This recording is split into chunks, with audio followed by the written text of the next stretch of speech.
vaccinated, we're learning, should still exert some caution, should still be limiting activities.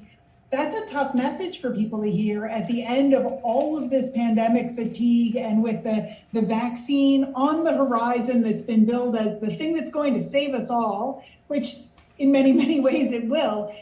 How do you think that contributes to people's willingness to get the vaccine, and how, in a humble way, should we be communicating about the upside of getting the vaccine and keeping you safe and letting you resume some activities, but the need to maintain caution and limitations in what you do?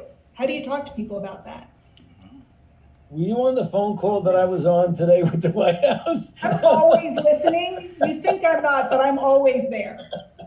No, I mean, that's an extraordinarily relevant question, because it becomes a messaging issue. The instinct is to say, we have a really good vaccine. I'm vaccinated. I got a 95% effective vaccine. Why can't I do whatever I want to do?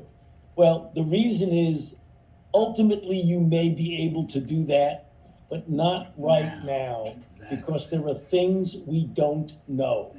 The primary endpoint of the vaccine trial was clinically recognizable disease.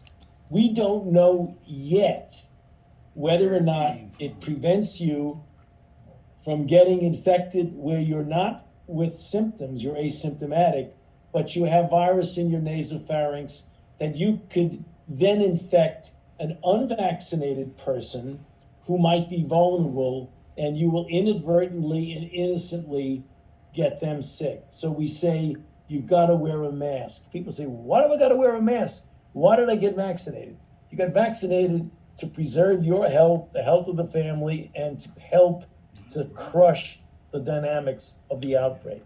When we find out whether or not people who are vaccinated have such a low level of infection, of viral titer, if they get a breakthrough infection. So likely you're going to cut down not only on symptomatic infection, but on asymptomatic infection. We don't know that yet.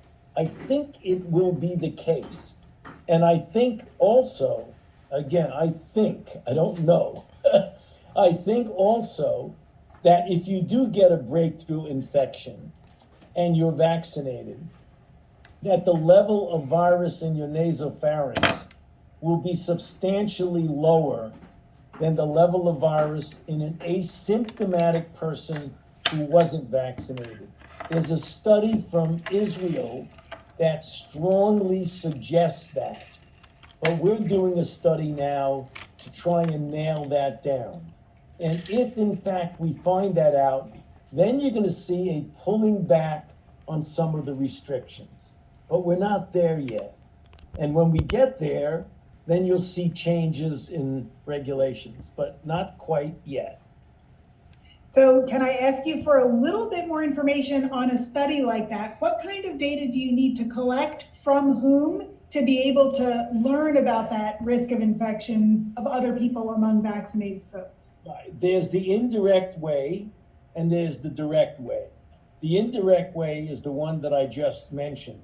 You can make a reasonable assumption that if the level of virus in the nasopharynx of a breakthrough infection from someone who's vaccinated is dramatically lower than in the other individual who was not vaccinated, I think you could make a reasonable assumption that the risk of transmission, just like we proved with HIV, and it took years, the HIV undetectable equals untransmissible.